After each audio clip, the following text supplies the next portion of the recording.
What are the costs and benefits of solar energy for your home?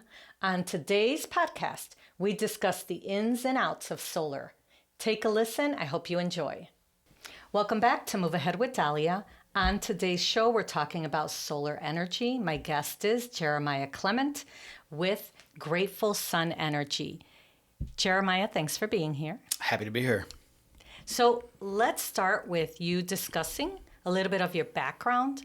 And I'd love for you to share what inspired you to start Grateful Sun Energy. Sure. So Jeremiah Clement, president of Grateful Sun Energy. I've been in the solar industry on and off for about 10 years now.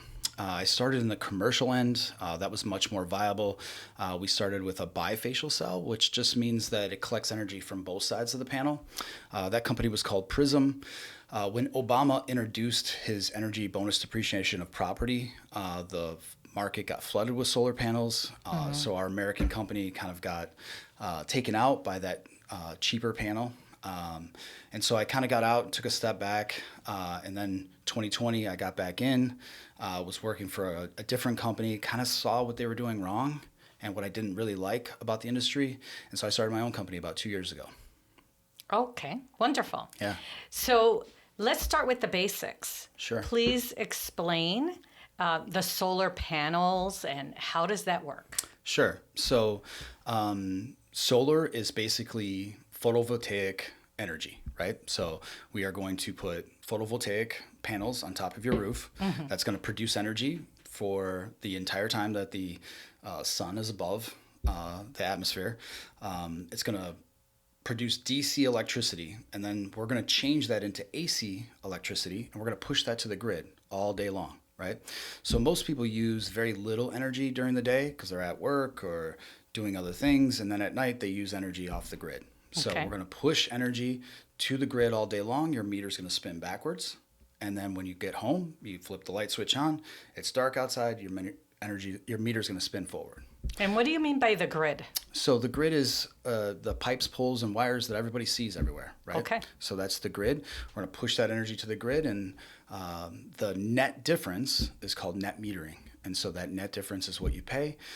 Most people get 100% offset. What does that mean? That means I'm going to build a system that's going to generate enough energy basically between the April 15th date to the September 15th date. I'm going to create enough energy that I'm going to push all that energy to the grid, and you're going to have enough credits to use all winter long. So that's what net metering and 100% offset means. Okay. What are some of the misconceptions that you hear in the industry about solar energy? So I think that one big misconception, and I think a lot of people in Illinois have heard this, right, is that solar's free, right? So, solar's free. They advertise it's free.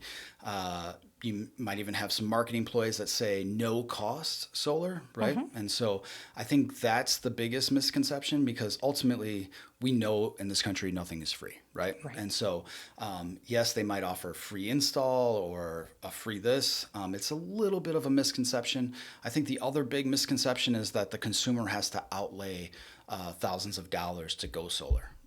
So there's programs set up so that the consumer really doesn't have to put any money out to go solar.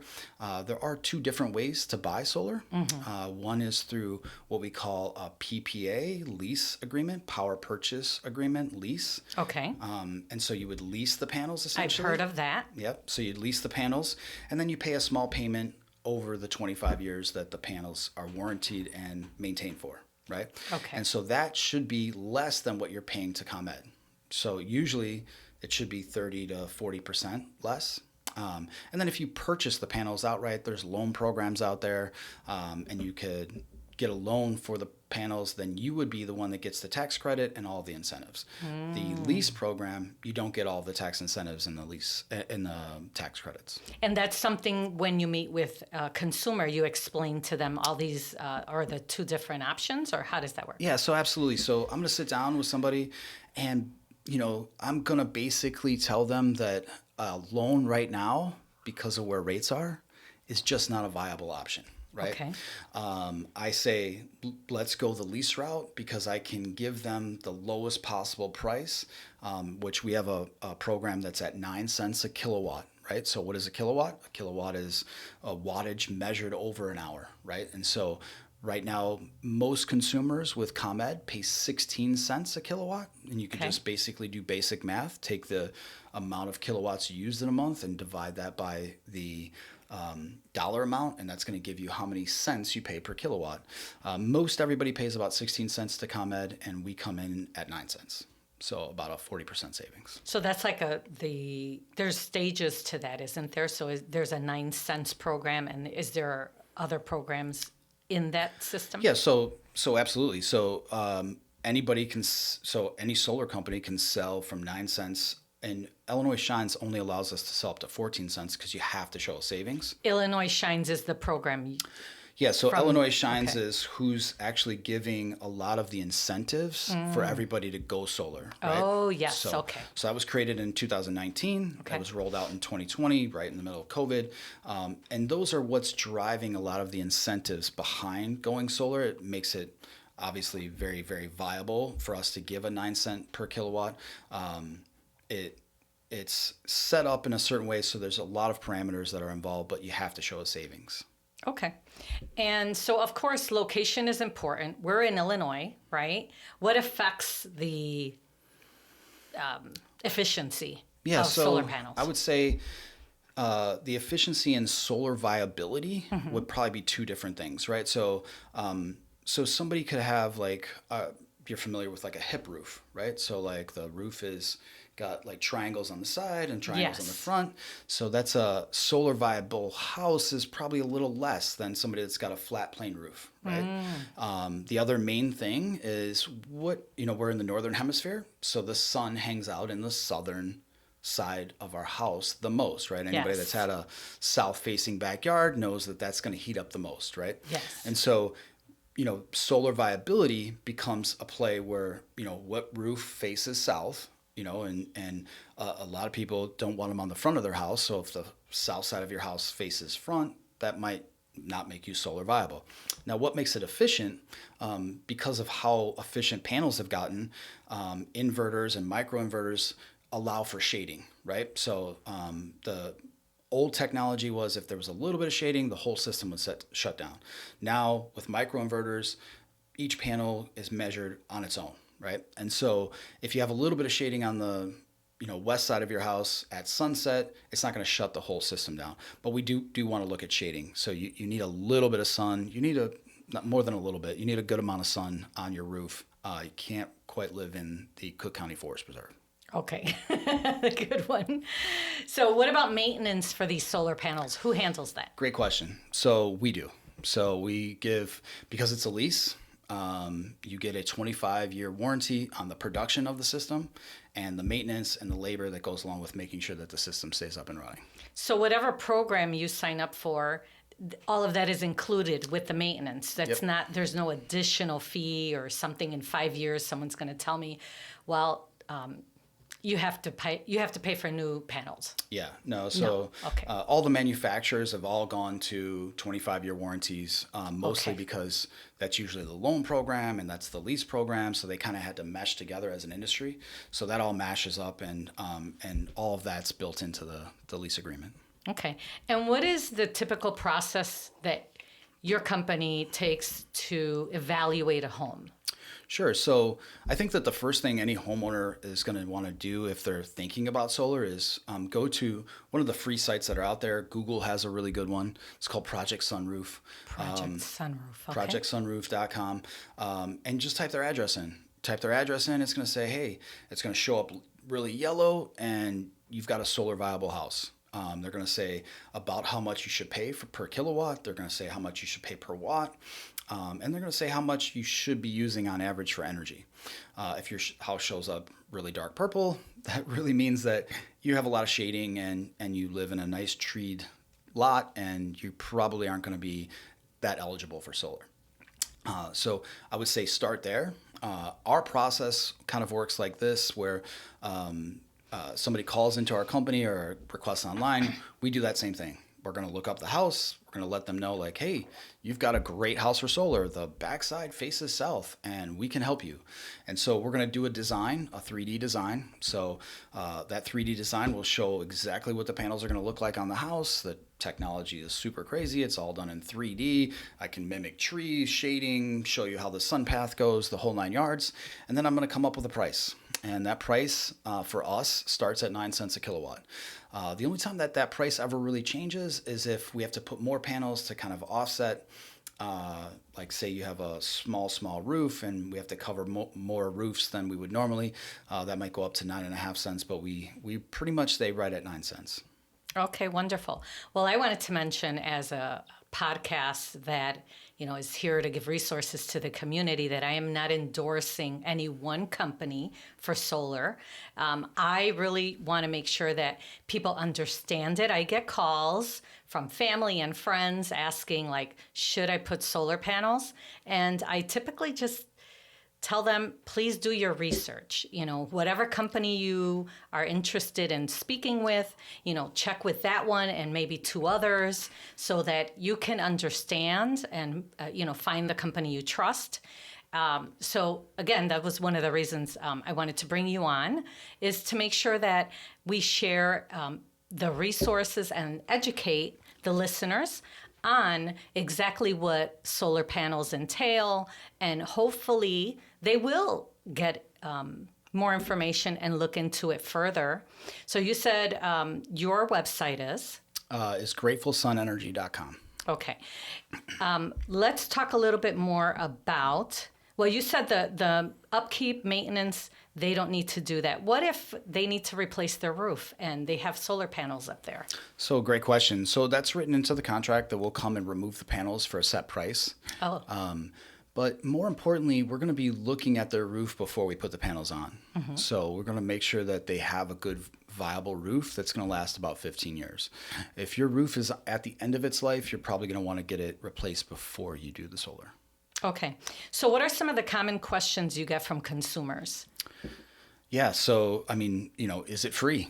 That's a very good question. That's the number one. Why is everyone saying it's free, right? So it's a marketing ploy, right? Like, let's peel the onion back and understand, like, it doesn't cost you anything to sign a solar contract, right? So you don't have to put any money down. There's no money out of your pocket, right? So that's where all these marketing terms come in, right? So like, I think that the industry has cracked down on the free part, but that's already kind of burned into everybody's brain, right? So I kind of that's the first thing we usually have to overcome when talking to somebody pretty new. The second thing is that, it's going to cost me a lot of money and I, don't have that money to outlay, right? My electric bill is $200 and you're going to take it down to $100 and I'm not going to put out any money to get that $100 savings. That's the other biggest misconception, is that, that's what they're asking, is like, how can I get the lowest possible rate for solar? Okay. Can you give me an idea on like the average savings? So yeah, right there, like 40%. So because, we're going to so our power purchase agreement / lease is going to be at 9 cents a kilowatt. Mm-hmm. So that's what you're going to now pay. The average home, let's say, is going to produce 10,000 kilowatt hours, right, in a year, right? Mm-hmm. So we're going to take that 10,000 kilowatts and multiply that times 9 cents and divide that by 12. So now you have a $90 solar payment that you have to make every month, and you have a $10 ComEd payment. So that $10 ComEd payment doesn't go anywhere because they charge to do the net metering accounting, right? So you're going to have, in that 10,000 kilowatt hour house would have been paying usually $160 to $180 a month, and now basically gets cut in half to $90 plus the $10 for ComEd. Okay. And what about like square footage of a home? Does that affect, what they're going to pay in like their lease for the solar panels? How does that work? So square footage doesn't have a direct correlation to what they're going to pay, because I've seen people that are very, very frugal with their energy, right? They're, true. So like if somebody's going to keep their AC at like that 73, right? So instead of 69, they're using a lot less energy, especially if they have a 2,500 square foot home, right? So now they're cooling it a lot less. Our biggest load here in Illinois is the AC. So our AC load is the biggest part of it. If you've got a lot of kids like I do that leave lights on everywhere or refrigerators Very open. common. Yeah, refrigerators open, one door's open on the refrigerator here and there. That energy bill is going to be more, right? Okay. And so it's your solar payment is always going to be a reflection of how frugal and how energy efficient your home is. Okay. And what are the like federal or state incentives that help consumers? Sure. So the federal incentive, which Mr. Trump increased from 26% to 30% tax credit. So that's a 30% tax credit that you get on your federal income tax. Oh. Right. So like if you're... Is that when you put the solar panels, or how does that work with? Yeah. So if you did your solar this year, then Right. you get to claim it next year. Okay. So it'll be a rebate, and it's a true rebate too. So like if you're paying in enough, like if your system costs $30,000, and you would get 10 grand back. If you're paying in $10,000 in the federal government on your W-2, you would get that money as a true credit. It's a true rebate. Like it's not a credit to lower your taxable income, right? It's a true credit, so it's not a deduction. That's great. Yeah. So that's the federal side. Now the state side, it's a little more complicated, but it's called an SREC. I'm not surprised. Yeah. Illinois, a little complicated. Yeah. So they made it a little complicated, but essentially what happens is you get a certain dollar amount per 1,000 kilowatts of renewable energy that you produce. So 1 kilowatt, right, of producible energy. So that payment right now is $75. And here's the crazy cool part, that this state is the only state in the entire country that does this. They pay you that renewable energy credit up front for the next 15 years.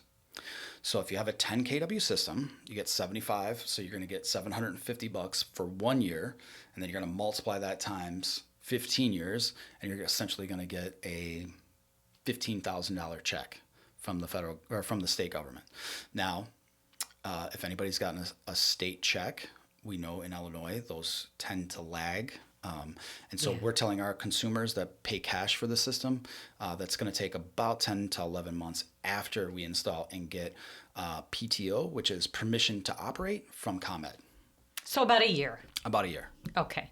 Yeah. But it is something that, it is coming eventually. Yep. You have a contract. Yes, you have a contract. We have an actual contract with the state to get approved for those payments. So, and we'll show the customer us as the distributor generator, like we get the actual payment because you have to be approved and you have to be monitoring the system. So we get the actual payment and then we pass it on. It's a pass through to our customers. Okay, wonderful. Well, that's a whole lot of information. Yeah. That's I feel flooded with, which is really great. Well, we had a conversation a couple of weeks ago before the podcast, so that really helps me kind of put it in perspective. And again, definitely great information, education for the consumers and the listeners. What other things would you like to share about the industry, about your business, that we may not have discussed yet? Yeah, so I think that the industry as a whole, like we're trying to kind of clean up, if you will. I would recommend everybody to get multiple offers on solar. If you're thinking about solar, it says it in the Illinois disclosure. Get a couple of different offers. You mean? What do you mean by offers? Proposals. Proposals from different companies. Different solar companies. Because as we see, like I keep talking about this 9 cents a kilowatt. Most solar right now in Illinois is being sold at 12 to 13 cents. Okay. And that's a substantial savings, especially if you're in a 2,000 square foot home. You're going to be looking at, that's another $50 a month that you could be saving. So I would just say that's kind of what's wrong with the industry. Obviously, I think a lot of people have probably been door knocked. They probably had somebody show up their home and say, "Hey, I want to." Yes, I have had that. Yeah. So, so that's, I think, the other hard part about our industry is that there's a lot of people in this industry because there is a lot of money here in Illinois for going solar. Illinois wants to be 50% renewable by 2030. So that's 6 years from now, and they're at like 5% right now, 5 or 6. So they're an aggressive state. They really want renewables out there. They believe in that part. They put their money where their mouth is. So that's a really good thing that the state has done. Yes. What side you feel that you're on that whole idea, you're already paying into that fund. It's on everybody's ComEd bill. Like it's kind of too late to argue it. It's been on everybody's.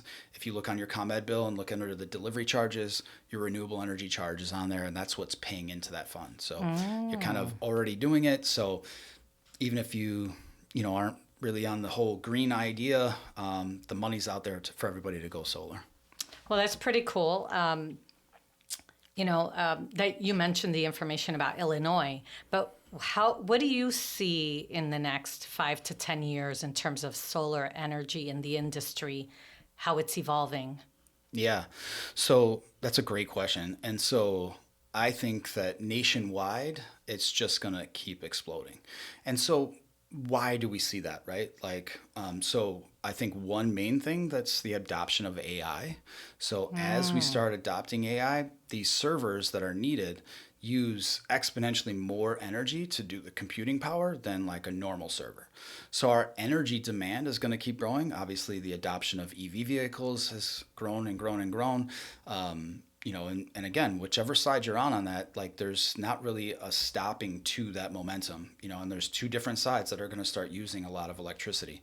And so we look at that as a whole for the nation, and then you start looking at a whole of being, just planning for some kind of event that happens that maybe takes down that grid that we talked about. Somebody with solar and a battery backup system, they're going to stay up and running. So it's, kind of talking about independence from the overall system, you know what I mean? And so we all saw COVID kind of shut us down. We all kind of know that could happen, right. And so I think that kind of brings up that awareness. Yeah, I kind of want to be independent of the grid. That makes sense. And so I think that adoption, along with, the price of everything coming down, right? So just like I remember the first flat screen plasma TV I bought, it was like 11 grand, and now it's $200. Yeah, now you could go down to the gas station almost and get one. And so the panels are kind of a set price now. What we're seeing now is the lowering of the battery. The battery is coming down. Oh, I see. Batteries are going to be a big play in Illinois moving forward. And so what I want to talk about now is ComEd. And ComEd and Ameren. So for those of us downstate, that's applies. The other supply company. Yeah, the other supply company. Ameren? Okay. They're changing what that net metering is, right? So I was talking about net metering. You push energy to the grid all day, and then you take it back off. Right. Right now, that's 1-to-1. So I push a kilowatt, I get a kilowatt. Now, moving forward, as of December 13th, if you don't have solar installed, you would only get a 0.6 credit for a whole kilowatt to the grid. So they're essentially saying, ComEd is basically saying, okay, we have enough pockets of solar. Now we want to start controlling it, and we want to see if we can get battery adoption. Now they do have a $2,500 credit for batteries in ComEd territory. We do think that might go up next year because they're always a year ahead on the credits and stuff. So we think that credit might go up to help the adoption, because ComEd ultimately does want to be in the business of not supplying the grid. I'm so glad you said that. I was thinking about ComEd earlier in our conversation, and I wanted to ask you, how is ComEd affected with more solar panels? And you're saying they're okay with people being less dependent on them. Yeah, absolutely. So the early adopters got the best possible deal from ComEd. Okay. And the reason that any utility across the nation is good with it is because of a thing called I²R losses, right? And so we all know that we live here in Chicago that the nuclear plant is not inside the city limits, right? So those nuclear plants, one's in Byron, there's one down south. There used to be one in Zion. They shut that one down. And that's why we saw an uptick in our energy costs, is because of that one shutting down. Now, ComEd's okay with it because they can put pockets of energy all over the grid and kind of shore up what's called that I²R losses, or power factor correction. So they're cool with having supply all over their grid. It costs them less to energize the rest of the grid, right? I see. And so if you start playing chess and start understanding what ComEd's really thinking, what they're really going to adopt is virtual power plants. So now they're trying to push batteries, right? So now the whole idea of changing net metering, and this has happened in California already, right? Mm-hmm. So Pacific Electric, they've already adopted a net metering 0.3, right? So they've already changed it 3 times. And what they want is battery adoption, right? So that as AI grows and we become much more efficient with our energy, mm-hmm. they're going to do virtual grids, right? And so virtual power plants. And so you'll be able to sell power to ComEd off your battery when peak demand hits, right? So that's the overall goal eventually. Interesting. And then what's ComEd going to be? They're just going to be the pipes, poles, and wire guy, right? And they're just going to charge intermediately. Now they don't got to worry about hedging against, buying big blocks of power and all of that. They're just going to be maintaining the pipes, poles, and wires, and they're going to get their little cut for that. Interesting. Yeah, I'm so glad you mentioned that. Yeah, that's going to be nationwide. ComEd is, I think, more aggressive, but they're owned by a bigger company called Exelon, right? So everybody's seen that, right? So Exelon owns tons of utilities, tons of generation, but they see their most profitable part of the business is not buying power and energizing the grid. It's maintaining the pipes, poles, and wires. That's their most profitable part. So wow. Yeah. That's great. So you've given me so much information. Do you want to add anything else? First of all, mention again your website and how people can reach you. Yeah, so gratefulsunenergy.com. You can go on the website, book an appointment, the whole 9 yards. We hope to have a calculator up there pretty quickly where you can actually, put your energy in and design panels on your own right on our website. So that's probably next 4 or 5 months. Pretty cool. But yeah, definitely reach out to any solar professional, get a quote, get a couple quotes, make sure that you're getting the best possible price, and just do your research. Yes. We're always happy to. That's kind of why I really appreciate you having this podcast, and that's kind of what we're centered on. Is we sit down with a customer and we just really try to educate them. We're not really, you're really not trying to sell solar, right? There's not really I met with a guy last night and I was just like, well, 15 minutes in, we're done. It's 9 cents a kilowatt. Here's your savings. Why would you not do it? Could you just tell me why you wouldn't? And there's not a reason. I think the biggest reason that people don't go solar is that it's on the front of the house. I think that would be the only answer that I would really take is that it's on the front of the house. But his was on the back, 100% offset. Awesome. I did forget to ask one more question, and it's in terms of when people are selling homes, right? So if I have solar panels, I don't yet, but if I have solar panels on my roof and I'm selling my home, how does that transfer to the new owner? Okay. So there's 2 types of ownership, right? So let's talk about the lease part. Okay. Because the lease is the easiest to transfer, right? So you've sold commercial buildings, lease goes with the land, right? So this is the same case. So it's a simple document that gets filled out by both owners at closing, and then it gets transferred to the new owner. So the lease part is the super simple. Mm-hmm. The loan is a little bit harder, and obviously you paid cash for the system, it just transfers. So if you're thinking about paying cash for a system, definitely look at Zillow. Houses with a cash system that's paid off tend to sell for about 7 to 10% more because they don't have an energy bill, right? So they maybe have $10 that they owe ComEd. Interesting. And so, just DTI, right? Now I don't have that $200 ComEd bill, and it makes the house worth a little bit more. If you have a loan, this is where it gets a little complicated, but there's a thing called a UCC filing. It's a universal commercial code filing. And so it's not a lien against the property, but it's a universal UCC filing. And so that UCC filing has to be transferred. And so that loan then usually gets transferred, or if there's enough equity in the property, you can bump the